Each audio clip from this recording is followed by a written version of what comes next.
The next few videos that we're going to be making are about unpacking our kit.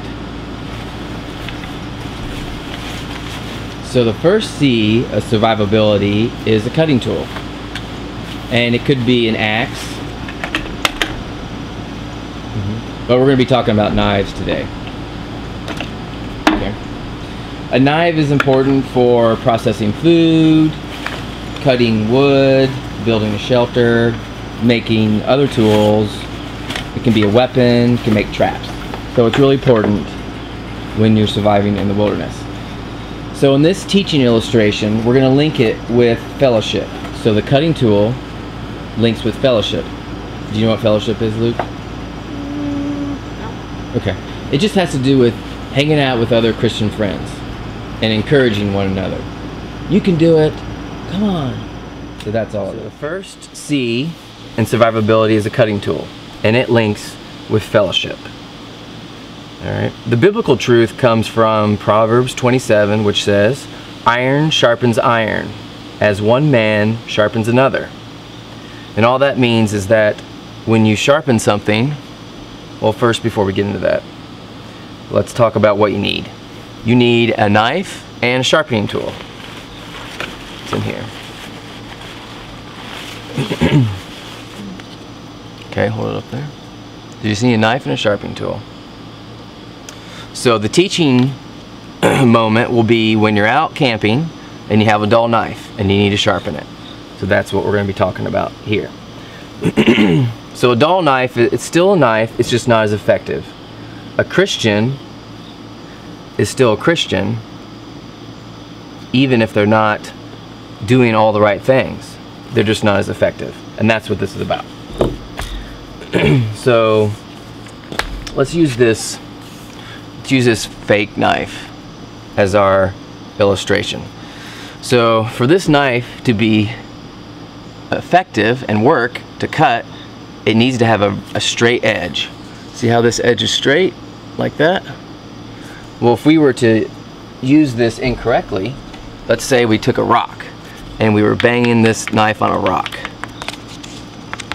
and we did it enough, this edge would start to roll over. Do you see this edge right here is folded over? Well, that's what happens to knives.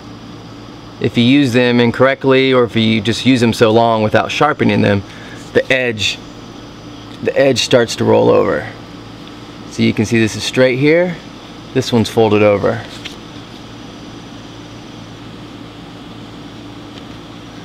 Try to get that on there, and it doesn't cut. Alright, so the only way to straighten this on a real knife would be to take something that's harder than it, and when you use a knife to sharpen it, you need another piece of iron, or this is actually diamond, so diamond is harder than steel. So the way this would work, if you're sharpening a knife, you would rub this along the edge to straighten it out. So you would take this diamond sharpener, you'd come alongside the edge and straighten it back out. So you'd rub on this and eventually it would be straight and sharp and it would be effective like this edge here. Well, this is a lot like in your Christian life. So when you have another Christian friend that comes alongside you and says, you know, Luke, what you're doing is not right. Let's pray about it. Let's study the Bible, and let's get you on the right path. So your Christian friend, say James comes alongside you and said, Luke, that's not what you should be doing. And he straightens you out and gets you back on the right path. So that's what happens to this knife. We straighten out the edge and then it'll cut again. In this real knife, I tried to roll the edge to make this happen. You probably won't be able to tell it, but when you have a knife edge that's rolled, you can see this is a little, it's really shiny right here. That's because that edge is rolled over. And when you run your finger against it, it catches. It, you know, it feels like it's grabbing it. So if you took a piece of paper or a stick and you tried to cut with it, it doesn't work. It doesn't cut. It's not sharp. Up here on this end of the knife, it's sharp. See how it cuts that? But down here, where the edge is rolled, it just pushes in. So it's not very effective. So Luke is going to demonstrate why you need a sharp knife. So take your stick, get up on your knees first. When you cut, you always want to cut away from your body. Alright. And you're going to hold it like this. Hold it down here so they can see. There you go. So try to... Hold on, hold on. Take your hand, let go, let go, let go.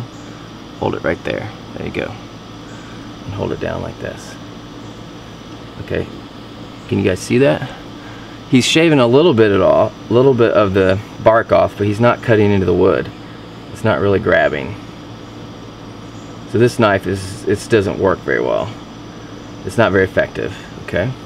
Now this other knife I have, yeah, show the camera. He got the bark off. The bark's pretty easy to get off. Let's take, this is a sharp knife. So pick that up. All right, and hold it closer to the. Always hold it closer up here. Let go. Loosen your hand. There you go. Alright, now see how that, oh, you're breaking that there. See how that's cutting the wood? Yeah. This knife is sharper.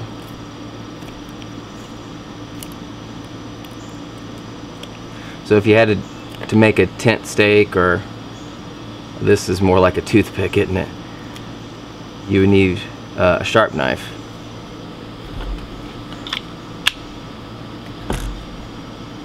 Sometimes you have to hold behind it to get it to focus.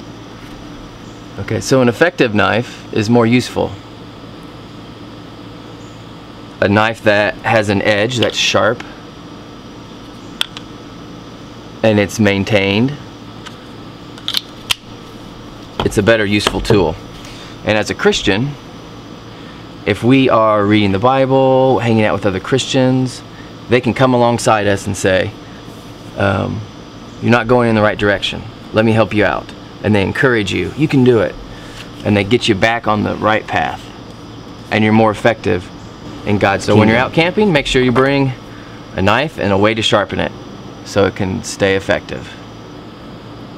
And when you're a Christian, make sure you surround yourself with other Christian boys and girls to help you be more effective in God's kingdom. That's the first C in our kit.